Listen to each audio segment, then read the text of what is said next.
Chicken pakora তো অনেক খেয়েছো, কিন্তু গাছ পাঁঠার পকোড়া কি খেয়েছো? একটু মজা করে বললাম। আজকে তোমাদের সাথে শেয়ার করব এঁচোড়ের পকোড়া। তার জন্য প্রথমেই পেঁয়াজ, রসুন, কাঁচা লঙ্কা, আদা আর ধনেপাতা নিয়ে নিয়েছি। হলুদ গুঁড়ো দিয়ে দিলাম সামান্য, লঙ্কার গুঁড়ো, জিরের গুঁড়ো, ধনের গুঁড়ো সব কিছু দিয়ে একটা ফাইন পেস্ট বানিয়ে নিয়েছি।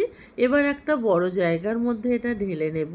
প্রথমেই এর মধ্যে দিয়ে দেব কিছুটা বেসন, আর এটা মুচমুচে করার জন্য দিয়ে দেব কর্নফ্লাওয়ার।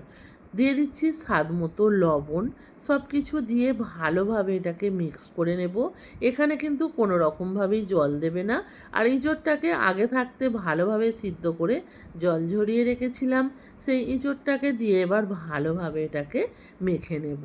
এই রকমভাবে এঁচোড়ের পকোড়া যদি বানাও, মাংসের পকোড়াকেও কিন্তু হার মানাবে।